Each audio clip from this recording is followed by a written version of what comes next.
Abatuuze ku kyalo Bunkabirwa e Nakigalala mu Town Council ey'e Kajansi nga bano ba kika kya Lugave basattira olw'omugagga Charles Genza Kagodo owa Zion Estate agenda maaso n'okubagoba ku kibanja kyabwe ekiweza iika 36 nga tabasasudde yadde omunwe gw'ennusu wabula ng'agamba nti bano basaana bamuviire ku ttaka eryo olw'ensonga nti balisalimbirako obusalimbizi. Omugagga Charles Genza Kagodo owa Zion Estate avudde mu mbeera n'atandika okusaawa emmere y'abatuuze bano yonna n'agireka ku ttaka ate n'atakomako kokka n'abatwala ku poliisi y'e Kajansi n'ebaggalira ng'abalanga gwa kusalimbira ku ttaka lyabwe. Abamu ku batuuze maloboozi gaabwe bannyonnyodde. Manya gange nze Salongo Nnyombe ni musajja wa Lugave nwanira bya bujjajja byange naye seba abasajja so twavudde ku poliisi twavuddeyo batuwadde omukulu Kagodo Genza yatutte ku poliisi nga atuvunana tusalimbidde ku ttaka ate ng'ettaka lyasalimbirako lya bujjajja bwaffe. Omusajja oyo mubbi nnyo gwe mumanyi ng'omusajja wa Zion Estate mubbi. Zion yantwalako ekibanja kyange Zion Kagodo simanyi kuba tunaakoma naye atufadde ku bunkenke ebitooke byaffe yakasibisaawo emirundi n'emirundi naye tetumanyi kyategeeza. Wali wakiyamani yakkiriza naye ate ku ssaawa embanyuma nga n'ennaku z'omwezi zinatuka kiyamani ziyatuwa atwefuulidde atuleetedde poliisi etukuteeke ate tusaanyiridde ku ttaka lino ebibanja byaffe sikiki ayinaawo n'akalulu.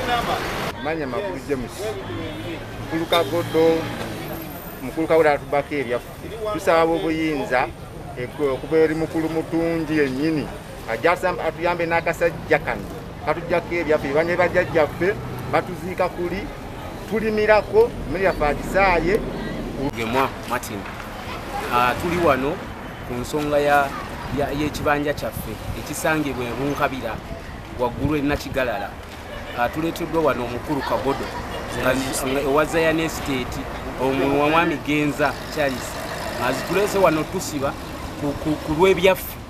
Ssentebe w'ekitundu kino Nsereko Mike ategeezezza nti abantu bano abali ku ttaka lino kwe bagenda maaso n'okubagobaganya abamanyi bulungi era bamazeeko emyaka n'ebisiibo.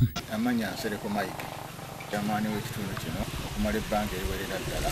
Nakkiriza okujja yali asoose okugaana naye okutuusa lyagamba nti kale nja kujja najja olunaku olwo twatuula wano abolugave bajja naye nyini najja n'abantu be ne tutuuka ku nzikiriza ne mwanjulira ensonga ekuyisizza be bantu luwaŋŋambye nti bali ku ttaka lye era aba bano mbaleese twagala tulabe ani mutuufu.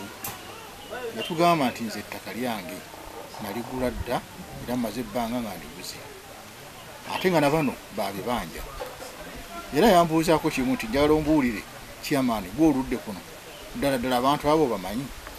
Namugamba nti kituufu abantu abali ku ttaka okwo ebibanja nkimanyi tebibanja baalinako ebibanja ku ttaka okwo okuva edda kuba mugambe nzine kuno kwenzaliddwa kwenkulidde. Namugamba nti awo wennyini abantu baalimanga okuva eno wansi ne batuukira ddala waggulu mu bibanja byabwe naye ebbanga bwe lyayitawo bantu baakoowa n'olaba nti wasanga ensiko naye ng'ekituufu baalinawo ebibanja.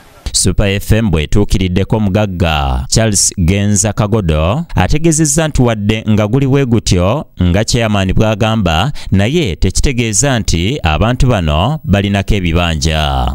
Nina tisizaaliyo nabeerayo nze kennyini zinatulwa chairman so ebampita nga kennoonya kuba kuneyo kasente naye sibagamba nti balina ekibanja ewaabwe olwokubagezi ngende wa chairman ekyogende wa chairman nga mubuuza waki bala abantu basinga ebitooke tekitegeeza nti nzikiriza nti balinako ekibanja okwange kuba tuyinza kuddira nsiko ginnasaayi abaana bange basaayi nogaa nti nako ekibanja nalina okusasula famire eyo ey'abanswaswa 700 millions naye baye balina kintu kyekimu nabo bantu awo wasemba kibamuka yamposinga nsasula abantu wano kuba tulina omusango mu kooti ngende maaso okuguza ettaka nembasasula milioni 7 kibamuka nemusasula 1.2 biliyoni bizinesi nekuga bulungi nembeera ku ttaka since tibadde na kizibu kyonna.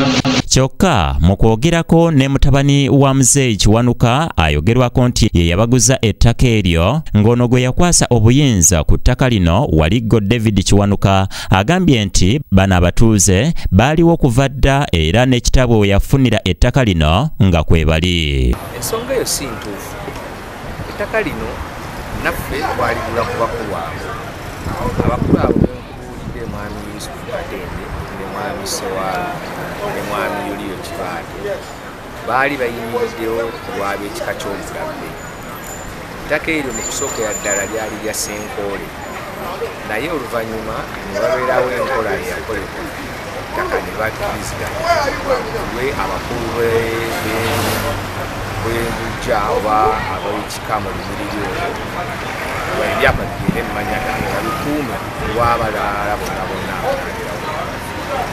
naye olw'ensonga y'ensinga bwe yatambula bakkiriziganya nabo bennyini bafune okutunda era okutunda okwo kwakolebwa naye mu kukukola kyamanyira era naffe twakimanya nti ab'ekika baali balinako obwannannyini obw'omu nkola yonna ey'ebibanja n'okubeera nti baakolerawo waliwo abaazikibwawo olw'amalaalo baakolerangawo n'emikolo gyabwe ey'ekika n'olwekyo twali tukimanyi nti no balina okubeera nga nabo babeerako ng'ebibasasulwamu olw'okubeera nti ettaka lyali lyabwe.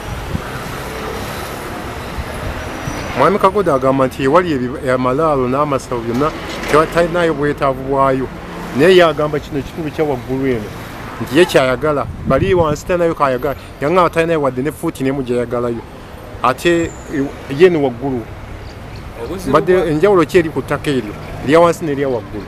Obuzibu bwalina nti ebyapa bwe biba bikolebwa tewaliyo byapa bakodde bakola nti kino kya malaalo kino kya nnyumba ya bungi okuggyako nga babisazeemu n'ebyapa ebyo byali byapa plot 2 ne plot 5 kakati okujja okwawula ekibanja ky'omuntu nga okola byapa